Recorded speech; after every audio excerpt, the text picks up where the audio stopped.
그러면 이제 봉인된 두루마리 이야기부터 시작해 봅시다. 같이 읽어볼까요? 시작.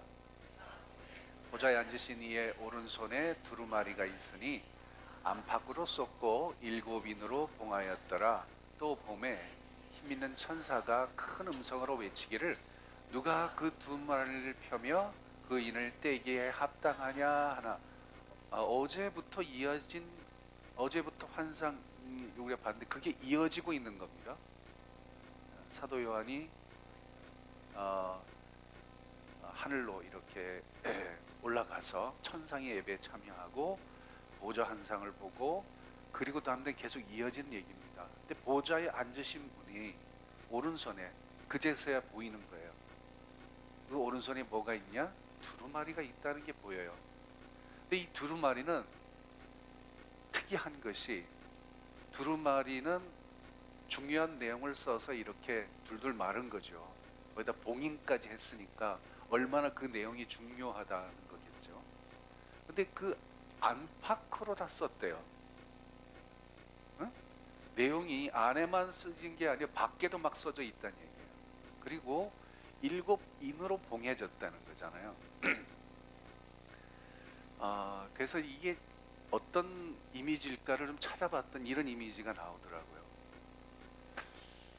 근데 가만히 생각해 보니까 이게 이제 앞으로 우리가 여러분 보셔서 아시겠습니다만 하나씩 봉인이 떼어질 때마다 거기에 적힌 말씀대로 이루어지잖아요.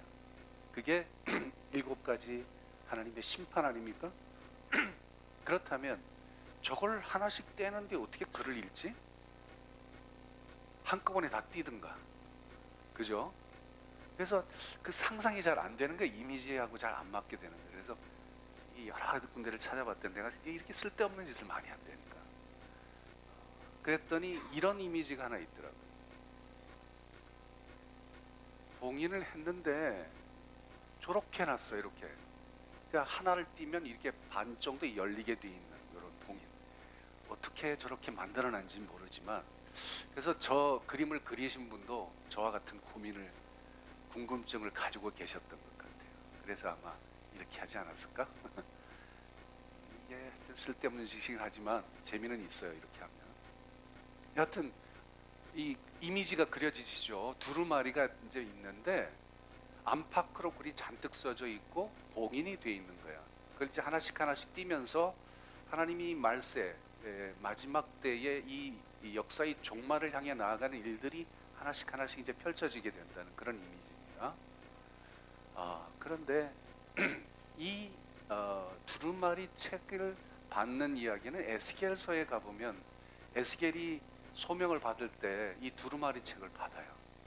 근데 이 두루마리 책은 이제 봉인된 건 아니었고 펼쳐서 이렇게 보여주시는데 공통점은 뭐냐면 안팎에 글이 써져 있었다는 거예요.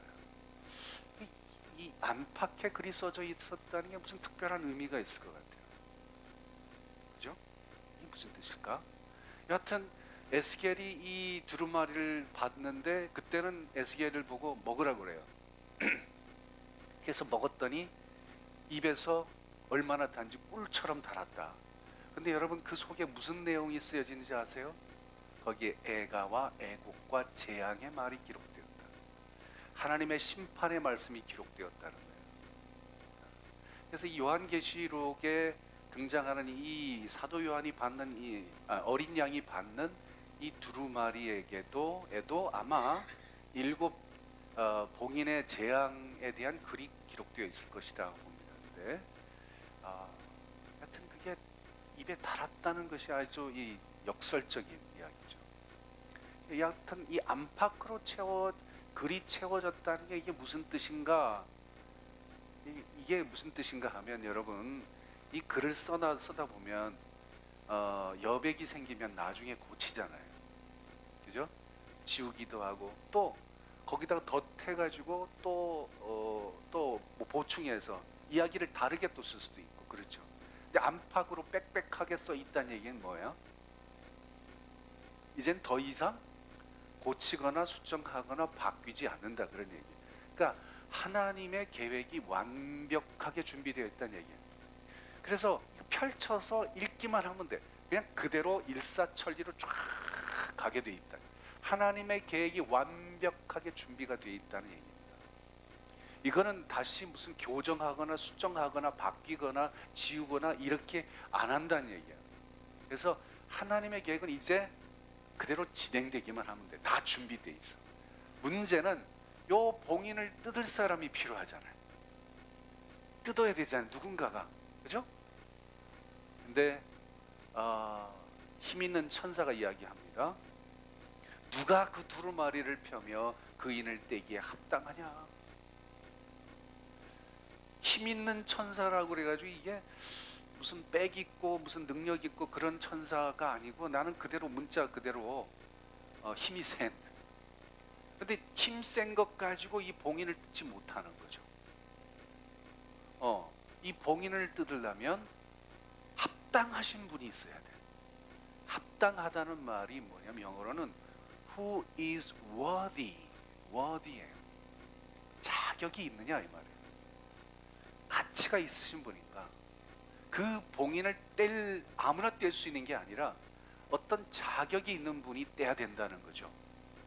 그건 힘 가지고 되는 것도 아니고 백 가지고 되는 것도 아니고 무슨 권력 가지고 되는 일이 아니라 그 일을 하실 분이 있어야 된다. 자격이 있는 분이 있어야 된다. 그 자격 있는 분이 누구냐 이렇게 물어보는 거예요. 그래서 사도 요한이 그 말을 듣고 자기가 찾아보는 거죠. 아, 이거 뗄 만한 분이 누굴까 찾아보는 거죠. 같이 읽어볼까요? 시작. 하늘 위에나 땅 위에나 땅 아래 능히 그 두루마리를 펴거나 보거나 할 자가 없더라. 그 두루마리를 펴거나 보거나 하기에 보이지 아니하기로 내가 크게 울었더니. 사도 요한이 열심히 찾아봤어요. 아무도 없는 거야. 땅 위에나 땅 아래에 하늘 위에나 어디에도 그 봉인을 뗄 만한 자격을 갖추신 분이 안 보이는 거예요. 그래서 요한은 웁니다. 크게 울었더니 이렇게 되는데 메시지 성경을 보니까 I wept and wept and wept. 나는 울고 또 울었다. 대성통곡을 하는. 여러분 요한이 왜 울었을까요? 심심해서? 왜 울었을까요? 이 통곡의 이유가 뭘까요? 요한에겐 그만한 간절함이 있었던 게 무슨 간절함? 응? 이 땅에서 지금 교회와 성도들이 얼마나 극심한 박해와 고통 속에 있어요. 이제 하나님께서 마지막 때의 일들을 이루셔야 이 모든 것들이 해결이 될 텐데 빨리 그 마지막을 보고 싶은 거예요. 박해와 환난의 끝을 보고 싶은 거예요. 그 간절함이 있어서 어떻게든 이 10분을 찾아봤더니 안 보이는 거죠. 그러니까 안타까워가지고. 여러분 이 요한이 가지고 있는 이 안타까움을 여러분들이 공감하지 않으면 이 요한계시록을 절대 이해할 수가 없어요. 요한계시록을 무슨 가십거리로, 종교적인 가십거리로, 무슨 흥미거리로, 무슨 호기심을 채우는 그런 걸로만 자꾸 대하기 때문에 요한계시록이 너무 가볍게 느껴지고 어떤 이상한 이야기로 변질이 돼요. 여러분 이거 그런 거 아니에요. 마지막 때에 여러분 초대교회 그 극심한 박해적인 상황 속에서 하나님이 빨리 구원의 역사를 이루어 가셔야 될 텐데 그 구원의 역사를 어떻게 이루어 가실 것인지 여기 다 기록돼 있다는데 이걸 펼치기만 하면 되는데 펼칠 사람이 없는 거예요. 그래서 안타까움에 우는 거예요. 통곡하는. 여러분 이 통곡의 마음이 있을 때 이 요한계시록이 풀리는 겁니다. 여러분 삶의 그 모든 복잡한 문제들 또 이 지구상에 존재하는 그 모든 아픔의 이야기들, 특히 우리 북한의 동포들이 왜 아직도 저렇게 박해 속에서 몰래 숨어서 신앙생활을 해야 될 것인지에 대한 이런 모든 것들이 풀리는 것이 여러분 안타까움을 가지고 있을 때예요. 요한계시를 통해서 그걸 들어야 되는 거예요. 그랬더니 그 다음에 이제 등장하시는 분이 어린 양. 자, 같이 읽어볼까요? 시작. 장로 중에 한 사람이 내게 말하되 울지 말라. 유대 지파의 사자 다윗의 뿌리가 이겼으니 그 두루마리와 그 일곱인을 내시리라 하더라. 그러니까 사도 요한이 아주 통곡하면서 울고 있으니까 장로 24 장로 중에 한 사람이 이야기를 합니다. 야, 울지 마. 왜? 이 두루마리를 뗄 사람이 있어. 뗄 분이 계셔. 자격 있는 분이 계셔. 반가운 소식을 하는 거예요. 그런데 그분이 누구냐? 유대 지파의 사자요 다윗의 뿔이다. 여러분, 유대 지파의 사자가 누군가요? 사자라고 그래가지고 우린 초대교회 17교회 보낸 사자, 그 사자를 얘기하는데 그 사자가 아닙니다. 여기서 말하는 건 메신저가 아니라 말 그대로 라이언입니다. 라이언, the lion of the tribe of Judah. 자, 유다 지파의 라이언, 사자입니다. 그리고 이 사자는 다윗의 뿔이래요. 여러분, 이게 상징적인 용어라는 걸 마음에 꼭 기억해 두고 계세요. 상징을 상징으로 풀어야지, 상징을 문자로 풀면 아주 복잡하고 기괴한 영화가 만들어져요. 그러니까 상징은 상징이에요. 이 말이 어디에서 나오는가 하면 창세기로, 여러분이 이게 요한계시록 얘기하면서 창세기 얘기를 할 수밖에 없어요. 왜냐하면 이게 다 연결되어 있는 얘기들이라. 창세기에 가보면, 창세기 49장에 가보면 야곱이 마지막으로 유언하면서 자녀들에게 축복해주는 그런 이야기가 나옵니다. 그 중에 보게 되면 이 유다 지파에 대해서 이렇게 예언을 해요. 유다는 사자 새끼로다. 내 아들아, 너는 움킨 것을 찢고 올라갔도다. 그가 엎드리고 그름이 수사자 같고 암사자 같으니 누가 그를 범할 수 있으라. 주가 유다를 떠나지 아니하며 통치자의 지팡이가 그 발 사이에서 떠나지 아니하기를 실로가 오시기까지 이르니 그에게 모든 백성이 복종하리로다. 이 유다 지파에 대해서 야곱이 축복해 준 얘기인데 유다를 사자라고 얘기해요. 바로 여기에서부터 the lion of the tribe of Judah가 나오게 된 겁니다. 유다의 사자, 유다 지파의 사자입니다. 그래서 유다 지파를 상징하는 엠블럼을 보면 사자 그림이 그려져 있어요. 그런데 왜 이 유다 지파가 중요한가 하면 거기에서 규가 나온다는 거예요. 규는 그 뒤에 통치자의 지팡이라고 설명이 되어 있죠. 통치자의 지팡이입니다. 왕권이 나온단 말이에요. 왕이 나온단 말이죠.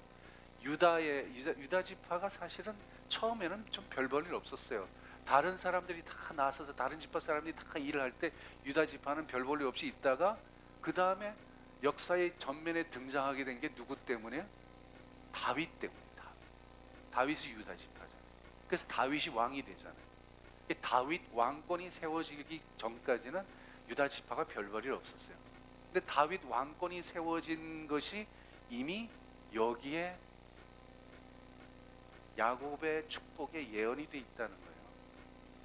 그래서 그 통치자의 지팡이가 떠나지 않는데 언제까지 떠나지 아니하면 그 다음 말이 아주 요 말이 굉장히 중요한 말입니다. 실로가 오시기까지. 실로가 뭐죠?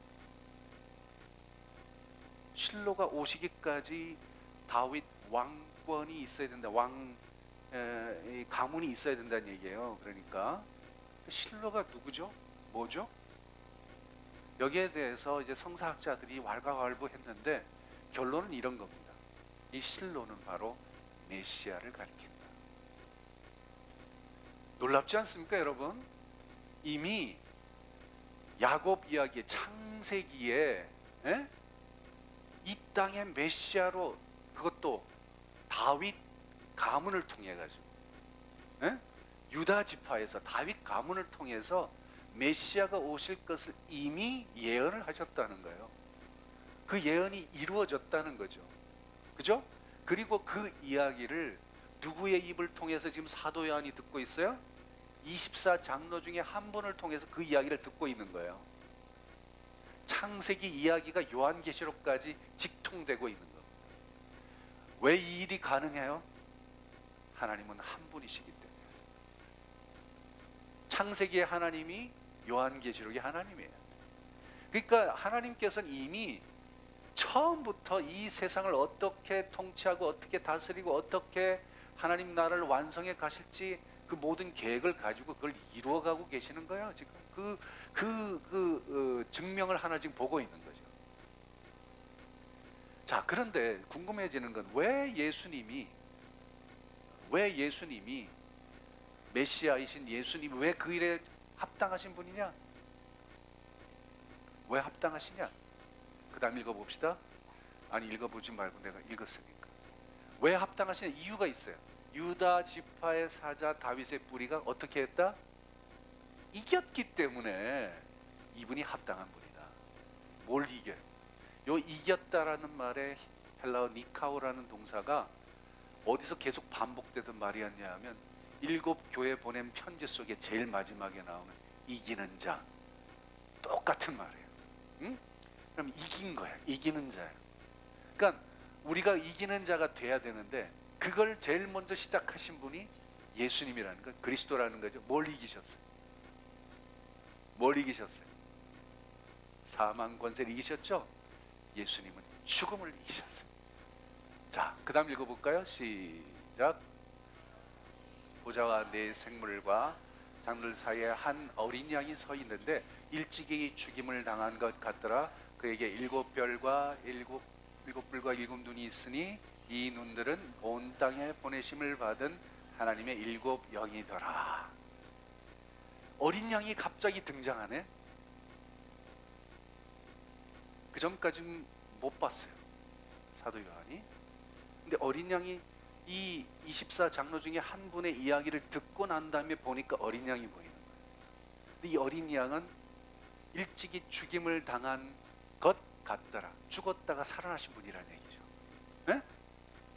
이게 딱 보이는 거예요. 그런데 여러분, 이 어린 양이 등장하는데 이 어린 양이라는 것도 상징이라는 걸 여러분 아셔야 돼요. 네? 어린 양은 상징입니다. 아까 유다 지파의 사자도 상징이에요. 사자도 양도 다 상징. 누구를 가리키는 상징? 예수님을 가리키는 상징이에요. 그러니까 어린 양이 있다 그래가지고 그냥 조그만 양새끼 한 마리가 거기 있네 이렇게 보면 안 된다는 거예요. 예수 그리스도의 또 다른 이름이에요. 어린 양은 별명이에요. 이 속에 담겨있는 함축된 의미는 세상 죄를 지고 십자가에 돌아가신 하나님의 어린 양. 누가 별명을 지어줬을까요? 이 별명을? 보라, 세상 죄를 지고 가는 하나님의 어린 양이로다. 누가 한 말? 이것도 요한이 한 말이잖아. 요한 빼면 성경이 안 되는 거야, 이게. 그 세례 요한이 한 말이죠, 그죠? 세례 요한이 붙여준 별명이, 예수님이 붙여준 별명이 어린 양이에요. 그러니까 여러분, 어린 양 하면 예수님, 예수 그리스도 이렇게 돼야지. 어린 양 한데 양새끼 한 마리 이렇게 되면 큰일 나는 거, 이상해져 버리는 거예요. 그러니까 예수님의 또 다른 별명이 어린 양입니다. 근데 이때 어린 양은 물론 예수님이 십자가 사건을 의미를 부여하는 것이긴 하지만 지금 예수님의 모습은 그렇게 죽임을 당하는 약하고 약한 그런 모습이 아니라 어떤 모습, 이미 사도 요한은 예수님 봤잖아요. 어떤 모습인지 봤죠, 그죠? 얼마나 위대하시고 웅장하시고 이 땅을 통치하실 그런 어미하신 그런 분으로 우뚝 서지 않았습니까? 그 모습인데 그분에 대해 별명을 어린 양이라고 붙이는 거예요. 그 전까지는 어린 양으로 못 보다가 어린 양이 보이기 시작하는 거예요. 자, 그런데 조금 전에 24장로 중에 한 분이 사자를 얘기했는데 봤더니 어린 양이에요. 이게 아주 대조가 되지 않아요? 사자는 권능과 존귀를 상징하는 것이라면 어린 양은 약함을 상징하는 거예요. 그런데 이 두 가지가 어떻게 하나가 될 수 있을까? 권능과 존귀는, 진짜 권능과 존귀는 약함을 통해서 드러나요. 하나님의 위대하심이 어디를 통해 드러나? 인간을 위해서 자기 아들을 희생시키는 것으로 드러나는 거예요. 이 역설이 이 속에 담겨 있어요. 여러분이 진짜 위대함은요, 누군가를 위해서 희생할 때 드러나는 거예요. 군림할 때 드러나는 게 절대로 아니에요. 그래서 태권도의 고단자들은 약한 사람 있으면 도와줄 때 자기 힘을 쓰지, 약한 애들 갖다가 한 대 쥐어받고 돈이나 뜯어낼 때 그거 쓰는 거 아니에요. 그리고 그 저기 조그만 애들이 까불면 그냥 맞아줘요. 왜냐하면 자기가 치면 걔들이 죽거든. 그러니까 맞아주는 게 그게 진짜 고수지. 힘이 있다고 뭘 안다고 해가지고 까불고 말이야, 뭐 잘난 척하고 뭐 누가 한마디 하면 그것도 모르냐고 그냥 윽박지르, 이게 무슨 힘인 줄 아는데 아니에요. 그게 진짜 권능과 존귀는요, 약함을 통해서, 겸손함을 통해서 드러나는 거예요. 예수님의 이게. 그러나 여기서 중요한 포인트는 뭐냐면 요한이 처음부터 어린 양을 찾지는 않았다는 거죠. 예수님을 찾지 않았다는 거예요. 임봉을 떼기에 적합한 분이 누구인가 했을 때 그는 다른 어떤 존재를 찾았지 예수님을 찾지 않았다는 거예요. 예수님이 안 보였다는 거예요. 근데 예수님이 어디 계셨어요? 그 자리에 없었나요? 그 자리에 분명히 있었어요. 어디 계셨어요? 보좌와 내 생물과 장로들 사이에, 그러니까 천상의 예배가 드려지는 센터입니다. 센터. 네? 가장 중심지예요. 거기에 어린 양이 계셨다는 거 아니에요. 근데 그 전에 못 봤다는, 다른 데서 자꾸 찾는 거죠. 저는 이게 굉장히 중요한 메시지를 우리에게 전해주고 있다는 생각을 해요. 여러분, 예수 그리스도를 우리 인생에서 빼놓으면요, 구원의 길이 안 보여요. 그런데 우리는 자꾸 다른 데서 뭘 찾으려고 그래요. 다른 데서 자꾸 기웃거리고 찾아봐. 이 비밀을, 이 어려움을, 이 박해를, 이 환난을, 이 문제를 누가 해결해 줄 거냐, 자꾸 다른 데 찾는다고요. 여러분, 예수 그리스도를 빼놓으면 안 보이는 거예요. 예수 그리스도를 빼놓으면 우리 인생의 해답이 보이질 않아요. 예수님이 열쇠를 가지고 계시기 때문에. 예수님을 빼놓고 있었던 거죠, 사도 요한은. 그런데 이 어린 양에게 이 모습을 설명을 하는데 7뿔이 있고 7눈이 있대요. 그래서 여러분, 내가 이걸 상징이라고 얘기했잖아요. 어린 양, 그래서 이 조그만 어린 양 이렇게 보면 안 된다 그랬죠. 그걸 문자적으로 풀면 안 돼요. 상징은 상징으로 풀어야 돼요. 7뿔이 있다고 그래가지고 양에 7뿔이 있는 것처럼 생각하면 안 되는 거예요. 이거 이상해져 버려요. 그리고 7눈이 있다 그러는 게, 여러분, 양 한 마리 그려놓고 거기다 7눈 붙여봐. 얼마나 기괴한 괴물이 되겠어요. 그거 아니에요, 이거. 그러면 7뿔과 7눈이 가지고 있는 의미가 뭐냐 이거죠. 뿔은, 성경에서 뿔은 힘을 상징합니다. 힘, 능력을 상징해요. 7개는 무슨 숫자? 완전한 숫자예요. 그러니까 주님이, 어린 양이 예수 그리스도가 완전한 능력을 가지고 계시다는 걸 이렇게 표현하는 거죠. 완전한 능력은 뭐냐 하면 7영으로 나타나는데, 7영이 뭐라고? 7눈으로 나타나는데, 7눈은 7영이라고 그랬어요. 7눈은 모든 걸 다 본다는 얘기죠. 모든 세상을 향해, 온 땅을 향해 다 보낸 7영인데, 특히 7영은 뭐하고 상관이 있었어요? 앞에 우리가 살펴보면서 7영은 뭐하고 상관이 있었어요? 교회하고 상관이 있었죠. 교회에 보낸 사자들이에요. 교회에 보낸 하나님의 보호하시는 성령이에요. 그러니까 예수 그리스도의 능력은, 완전한 능력은 이 땅에 존재하는 어느 구석에 박혀있는 아무리 작은 교회를 할지라도 예수님은 다 보고 계시는 거예요. 그 성도들을 다 지키고 계시는 거예요. 그들을 돌보고 계시고, 그들을 어린 양의 신부로 만들고 싶어 하시고, 그리고 하나님 나라의 빛나는 보석으로 지금 만들어가고 계시는 거예요. 그 능력을 얘기하는 거예요. 근데 이거를 문자적으로 풀어가지고 하면 이제 좀 이상해져. 내가 그림을 하나 보여드릴게요. 이게 1400년대, 이게 벨지움에는 어떤 성당의 그림이 있대요. 그때 존 반 에이크라고 하는 형제가 이 그림을 그렸대요. Het Lam God Goats, 그러니까 하나님의 어린 양, 뭐 이런 얘기겠죠. 그런데 보세요. 예수님이 어디 계셔요? 가운데 양으로 표현되어 있잖아. 그리고 이제 사방에 이제 사람들이 모여가지고 뭐 가운데는 천사들이 날개 가지고 좀 잘 안 보이죠? 제가 그래서 또 친절하게 또 확대해 주시잖아. 또 이렇게 뭐가 또 보이냐요? 가까이 보니까 예수님의 가슴에 구멍이 뚫려가지고 거기서 피가 추추추 새가지고 나오는데 잔에다가 이걸 받고 있네. 이게 성만찬 받는 거 이게. 그래서 이게 캐톨릭에서는 지금도 성찬을 받을 때 이거 피라고 생각하고 먹어요. 진짜 피라고. 피를 마시는 거예요. 이게 그런 이제 이미지가 조성이 들어가 있죠. 저기는 7뿔이 그려져 있는 것 같지는 않아요. 뭔가 반짝반짝하는 게 있고 7눈이 그려진 것 같지는 않은데 여러분 그것까지 그렸다간 정말 이상해질 거예요. 나는 이 모양을 보는 것도 참 이상해요. 아니 우리가 믿는 예수님을 섬기는데 이런 모습으로 섬기는 거예요 우리가? 에? 어린 양 앞에 두고 절하면서 이렇게 우리가 믿고 있는 거예요?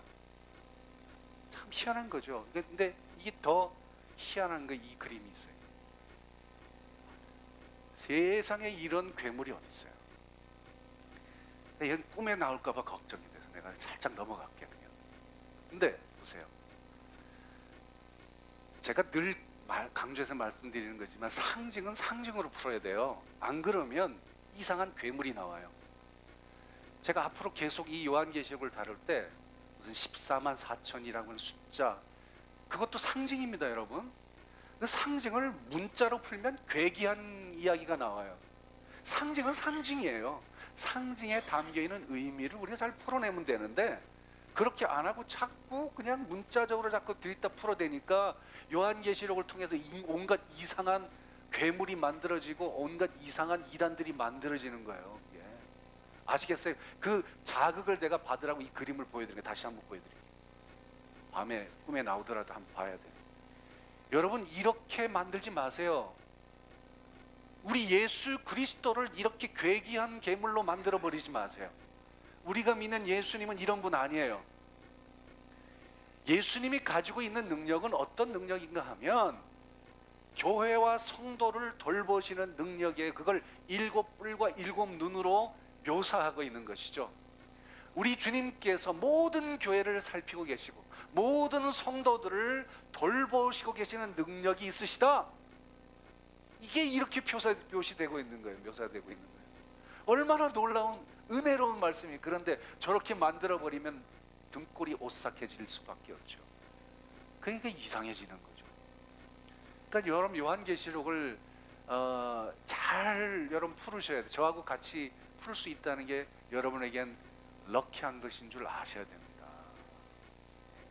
아멘한 사람은 오늘 밥 2그릇 먹어요. 자, 그 다음에 이제 어린 양을 향한 예배가 진행이 됩니다. 자, 같이 읽어볼까요? 시작. 보좌에 앉으신 이의 오른손에서 두루마리를 취하시니라. 그 두루마리를 취하심에 네 생물과 24 장로들이 그 어린 양 앞에 엎드려 각각 검은 고와 향이 가득한 금대접을 가졌으니 이 향은 성도의 기도들이라. 자, 그 어린 양이 나온다. 그러니까 여러분 또 어린 양이라 그러니까 조그만 어린 양이 쫄래 나와가지고 이런 산상을 하시면 안 된다니까. 어린 양은 예수 그리스도예요. 예수님의 이름이에요. 에? 이름이 이제 나오는 거죠. 예수님이 와서 보좌에 앉으신 이의 오른손에서 두루마리를 받으세요. 두루마리를 받으니까 이거 왜 받으세요? 이걸 뛸라고. 뛰어야 마지막 때 일들이 벌어지잖아요. 받으세요. 받았더니 받자마자 네 생물과 24 장로들이 누구 앞에 엎드려? 어린 양 앞에 엎드려. 예수 그리스도 앞에 엎드려서 검은고와 금대접을 가지고 하나님을 예수님을 경배하는 이런 이야기가 나옵니다. 그래서 이 천상의 예배가 처음에 사도 요한이 보았던 그 천상의 예배가 이제는 어린 양을 향한 예수 그리스도를 향한 찬양과 기도로 바뀌고 있는 대목을 우리가 보게 되는 거죠. 많은 분들이 아주 헷갈려 하시는 분들이, 처음 교회 다니시면 헷갈리시는 분들이 구약 성경에 보면 하나님 찬양 그러다가 신약에 오면 예수 그리스도 찬양 그러니까 이게 하나님이 예수 그리스도하고 무슨 상관인지, 이게 두 개의 신을 섬기는 건지 헷갈리시는 분이 계세요. 이분이에요. 다 똑같은 분이에요. 그런데 이제 포커스가 어디에 맞춰지냐 하면 예수 그리스도의 구속사역과 앞으로 진행하실 마지막 때에 이루실, 하나님은 예수 그리스도를 통해서만 이루시니까 그 일에 지금 초점이 맞춰지게 되고 경배의 대상이 이제 예수 그리스도가 되기 시작한다. 그렇게 예수 그리스도의 찬양과 기도를 드리는 것으로 바뀌는 모습을 우리가 보게 됩니다. 그 다음에 오늘 할 내용이 너무 많아가지고 제가 좀 뭐 어차피 40일에 이걸 다 마쳐야 되니까 그렇게 분량을 적을 수밖에 없었지만, 이 41일 숫자에 맞추다 보니까 제가 자세히 풀지를 못한 게 좀 아쉬움이 좀 있어요. 나머지는 제가 글로 다 써놨으니까 나중에 책이 나오거든. 좀 보시면서 좀 보충을 하시면 좋겠어요. 그 다음에 읽어봅시다. 시작. 그들이 새 노래를 불러 이르되 두루마리를 가지시고 그 인봉을 떼기에 합당하시도다. 일찍이 죽임을 당하사 각 족속과 방언과 백성과 나라 가운데서 사람들을 피로 사서 하나님께 드리시고 그들로 우리 하나님 앞에서 나라와 제사장들을 삼으셨으니 그들이 땅에서 왕노릇하리로다. 이 지금 네 생물과 24장로들이 예수님께 엎드려 경배하면서 부르는 노래예요. 이걸 새 노래, 뉴송 이렇게 부릅니다. 왜 새 노래인가? 지금까지 한 번도 누가 불러본 적이 없는 노래, 누구한테 배워본 적이 없는 노래. 그래서 뉴송이에요. 근데 이 새 노래에 담겨져 있는 이 내용이 바로 이 새 노래의 특징을 이야기하는 겁니다. 새 노래에는 뭐가 담겨 있느냐? 예수 그리스도의 사역에 대한 이야기가 담겨 있어요. 예수 그리스도는 일찍이 죽임을 당하신 분입니다. 예수님의 십자가 사건을 얘기하는 것이죠. 대속적인 죽음을 얘기하는 것이죠. 그 다음에 그 피로 사람들을 사서 하나님께 드리셨대. 예수 그리스도의 피값으로 사람들을 구속하셔서 사셔서 하나님의 백성으로 만들어 드렸다는 거예요. 네? 저와 여러분이 예수 그리스도의 피값으로 사신 바 된 사람들이라는 말이죠. 그런데 그게 끝이 아니죠. 구원한 걸로 끝이 아니죠. 그 다음에 어떻게 해요? 그들을 하나님 앞에서 나라와 제사장들로 삼아 가십니다. 이미 요한계시록 첫 번 시간에 말씀드렸잖아요. 나라는 바실레이아, 이 바실레이아로 만들어 가기 위해서 예수님이 지금 일하고 계시는 거예요. 네? 저와 여러분을 하나님 나라의 빛나는 보석으로 만들기 위해서 하나님이 지금 일하고 계시는데, 누굴 통해서? 예수 그리스도를 통해서 일하고 계시다. 그리고 마침내 마지막에는 그들이 땅에서 왕노릇하려, 누구와 함께? 예수님과 더불어 왕노릇하는, 이게 지금 하나님이 그려가고 있는 마지막 때의 비전입니다. 지금까지 일해 오셨고 앞으로도 이래 가실 예수 그리스도를 통해서 일어가실 그 모든 이야기를 이렇게 함축적으로 이렇게 얘기를 하고 있는 거예요. 이 속에 다 담지 못한 말들이 물론 많이 있죠. 그러나 중요한 것들만 뽑아서 이렇게 다 해서 새 노래로 부르고 있는 거예요. 이 노래는 지금까지 아무도 불러본 적이 없었어요. 그런데 이제 그 노래가 불려지고 있는 겁니다. 그랬더니 이 노래는 아무나 부를 수 있는 게 아니라 이것에 대한 믿음의 고백을 가만히 부를 수가 있어요. 전 여러분이 이 노래로 마음껏 주님을 찬양할 수 있게 되기를 바랍니다. 제가 어제 잠깐 말씀드렸듯이 찬양은 노래를 못해서 찬양 못하는 게 아니에요. 믿음이 없어서 찬양 못하는 거예요. 이 담겨있는 고백이 여러분의 고백이 된다면, 여러분 좀 음치면 좀 어때? 음을 좀 다스리면 되지. 그러나 마음껏 주님을 찬양하는 거예요. 왜? 그 속에 내 고백이 담겨 있는데, 진실이 담겨 있는데 왜 찬양을 못해? 나이가 젊어야만 찬양합니까? 나이 들면 왜 찬양을 못해? 마음에 구원의 고백이 있는데 그거 찬양하는 거죠. 이게 믿음이 있어야 찬양하는 거예요. 저는 우리 찬양대가 우리 교회에서 가장 믿음이 좋은 사람들이 모인 곳이다 이렇게 생각합니다. 조은배 권사가 아멘 나올 줄 알았는데 안 하네. 응? 조금 아닌가? 믿음이 좋은 사람들이 찬양하게 되는 거예요. 그게. 자, 그런데 처음에는 네 생물과 24장로들이 찬양했죠. 근데 이 찬양들이 그걸로 끝나는 게 아니라 점점 확장되고 있어요. 한번 보세요. 이건 제가 그냥 볼게요. 보좌와 생물들과 장로들을 둘러선 많은 천사들이 있는데 그 천사들이 수가 만만이요 천천이에요. 이거는 수를 헤아릴 수 없다는 얘기죠. 엄청나게 많은 천군 천사들이 같이 합창을 부르는 거예요. 뭐라고 합창하죠? 죽임을 당하신 어린 양은 능력과 부와 지혜와 힘과 존귀와 영광과 찬송을 받으시기에 합당하도다. 앞에 있는 내용을 간단하게 요약하고 있지만 내용은 다 같은 겁니다. 예수님이 합당하시다. 예수님이 인류를 구원하시고 세상을 구원하신 하나님의 계획을 이루시기에 합당하신 분이다. 그걸 선포하고 있는 거예요. 천군 천사들이. 이뿐만이 아니에요. 그 다음 보니까 하늘 위, 땅 위에, 땅 아래, 바다 위, 또 그 가운데 모든 피조물들이 찬양하기 시작합니다. 뭐라고 찬양해요? 보좌에 앉으신 이와 어린 양에게 찬송과 존귀와 영광과 권능을 세세토록 돌릴지어다 찬양을 합니다. 그랬더니 네 생물이 화답을 합니다. 아멘. 그리고 장로들은 엎드려 경배를 합니다. 여러분, 이 클라이막스가 보이십니까? 이게 찬양이 어떻게 시작됐어요? 예수 그리스도가 두루마리를 탁 받으신 순간 찬양이, 경배와 찬양이 시작돼가지고 이제는 온 우주의 피조물들이 다 예수님을 향하여 찬양하고 경배하고 있는 모습이에요. 저기 시편에 보면 이런 찬양들이 참 많이 있는데 그 중에 기가 막힌 찬양이 하나를 발견했어요. 이번에 예, 96편이에요. 96편은 마치 이때의 장면을 마치 본 듯이 복이라도 한 듯이 이 찬양을 쓰고 있는데요. 보세요. 새 노래로 여호와께 노래한. 새 노래가 그냥 노래가 아니라 그랬잖아요. 예수 그리스도의 구속의 그 놀라운 사건, 앞으로 이루실 완성하실 그 일들을 다 포함한 내용들이 새 노래예요. 이 새 노래를 시편 기자가 어떻게 알아서 이렇게 노래했을까? 근데 보세요. 온 땅이 여호와께 노래할지어다. 하늘은 기뻐하고 땅은 즐거워하고 바다와 거기에 충만한 것을 외치고 바깥 그가 아닌 모든 것이 즐거워하고 그때 숲의 모든 나무들이 여호와 앞에 즐거이 노래하고. 이게 지금 요한계시록 5장에서 지금 보고 있는 그 내용이 여기다 쫙 펼쳐지고 있는 거예요.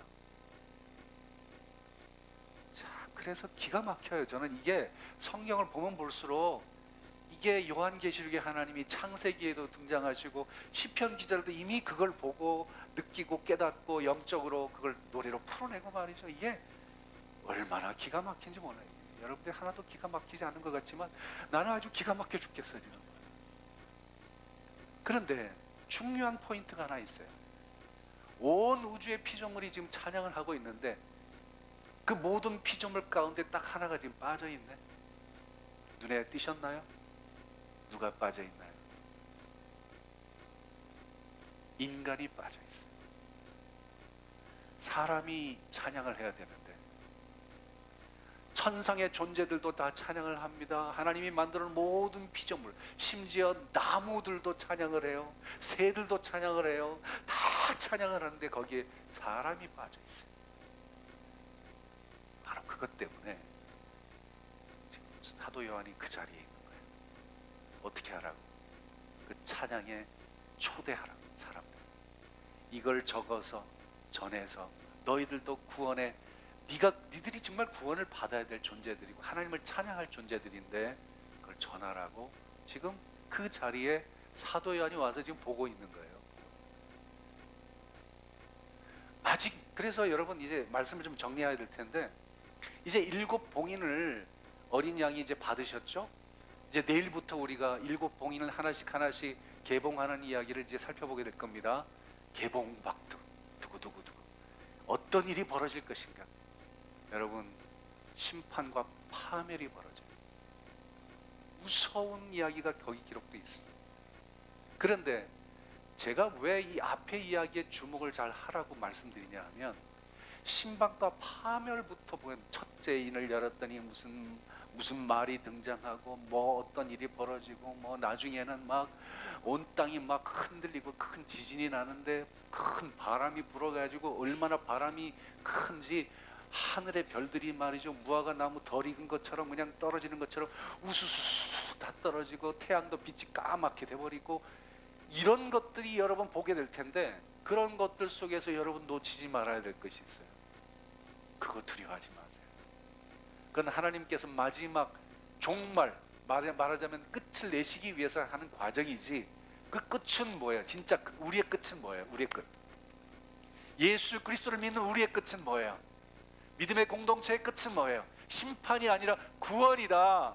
구원을 이루기 위해서 예수 그리스도가 어린 양이 되셔서 그 두루마리를 지금 펼치고 계시는 거예요. 그게 펼쳐져야, 그게 진행이 되어야 우리 구원이 완성되기 때문에, 하나님 나라가 완성이 되기 때문에. 그러니 여러분, 우리가 그 애굽의 10가지 재앙이 임할 때 이스라엘 백성들이 애굽을 떠나지 않은 상태라 그랬죠. 직접 피부로 보고 느끼고 그런 거 아니에요? 목격하고 있었던 거 아닙니까? 얼마나 두려웠겠어요. 그러나 두려워할 필요가 없어요.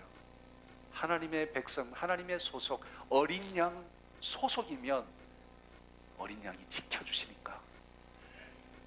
심지어 순교를 당한다 할지라도 여러분 두려워할 거 없어요. 그들에게 이미 하나님께서 인을 탁 쳐주신 거예요. 구원받기로. 이게 뭐가 걱정이에요? 죽어도 안 죽어도 걱정할 게 없는 거예요. 이 얘기를 하려고 앞에 지금 4장 5장을 이렇게 길게 얘기하고 있는 거예요. 여러분, 이게 보여야 그 다음 이야기를 풀을 때 이해가 되는 거예요. 넉넉히 이기면서 우리가 넘어갈 수 있어요.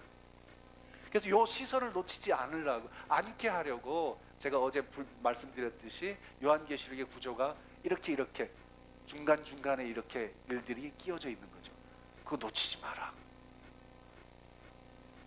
저는 오늘 말씀을 읽으면서 특별히 어떤 한 단어에 마음이 부딪혀 왔는데, 그건 바로 합당하다는 말이에요. 예수 그리스도 어린 양은 존귀와 영광과 찬송을 받으시기에 합당하신 분입니다. 이 봉인을 펴시기에 합당하신 분이고, 그리고 이 땅의 구원을 이루시기에 합당하신 분이고, 예수님은 합당하신 분이에요. 그리고 지난주에 우리가 살펴봤던 사대교회는 죽은 교회라고 그랬는데, 그 교회 속에서도 여전히 살아있는 사람이 있어서, 그죠? 어떤 사람이 있었어요? 옷을 더럽히지 않은 사람이 있었고, 그래서 그 사람들이 흰 옷을 입고 나와 함께 다닐 사람, 마지막 때에 구원받을 사람인데 그들은 합당한 자다, 그렇게 했죠. 옆에 사람이 죽어 있다고 여러분도 죽은 거 아니잖아요. 여러분은 합당한 사람이 되면 되죠. 에?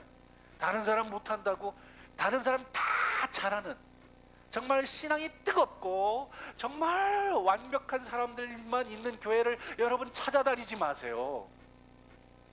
그런다고 여러분 살아나는 거 아니에요. 옆에 있는 사람이 다 죽어 있어도 여러분들이 살아 있으면 되는 거예요. 에? 합당한 자가 돼 있으면 되는 거지. 그죠? 마태복음에 보게 되면 예수님께서 천국의 비유를 하시면서 이런 말씀하세요. 큰 잔치가 벌어졌는데 처음에 초청했던 사람 안 왔어. 그래서 그 사람들 대신 다른 사람 불러다가 채우잖아요. 근데 다 채웠어. 다 채웠는데 주인이 와서 보니까 어떤 사람이 예복을 입지 않고 있네. 여러분, 잔치자리에 맞는 옷이 필요하죠. 합당한 옷이 있어야죠. 그죠? 아무나 오라고 그랬다고 해서 합당한 옷까지 안 입은 사람까지 들어올 수 있는 곳은 아니거든요. 이 옷이 없어요. 너 왜 옷 없냐? 아무 말도 못해. 그래서 쫓아내지 않습니까? 그러면서 청함을 받은 자한테 택함을 입은 자는 적다.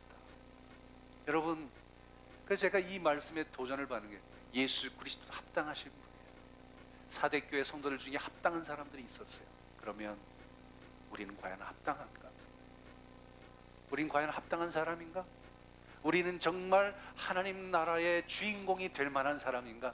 하나님 나라의 빛나는 보석이 될 만한 사람인가? 어린 양의 거룩한 신부가 되어 있는가? 보니까 너무 부족해. 너무 부족해. 너무 쉽게 흔들리고, 너무 쉽게 시험 들고, 그저 내 것만 자꾸 생각해. 이기적이고. 그래서 다른 사람 탓하기만 하지, 자기가 겸손해지진 않고, 내 모습을 보면 야, 이거 그대로 어떻게 갈 수 있을까 싶어요. 그런데 여러분 아십니까?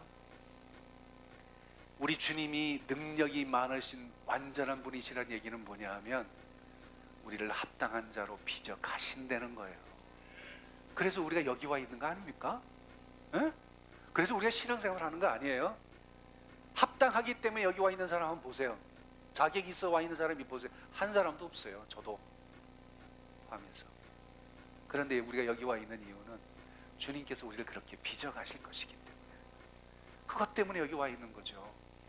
그래서 저는 이 사순절이 어린 양의 혼인잔치에 합당한 자로 빚어지는 그런 절기가 되었으면 좋겠습니다. 그래서 여러분 끝까지 이 길 가십시오. 사순절 이제 12번 지났으니까 28번만 더 가면 돼. 얼마 남지 않았어. 그냥 끝까지 가면서 여러분 어린 양의 혼인잔치 합당한 자로 빚어지고, 어떤 일이 있더라도 흔들림 없이 끝까지 믿음의 길을, 경주를 달려나가는 그런 용사로 우뚝 서질 수 있기를 간절히 축원합니다.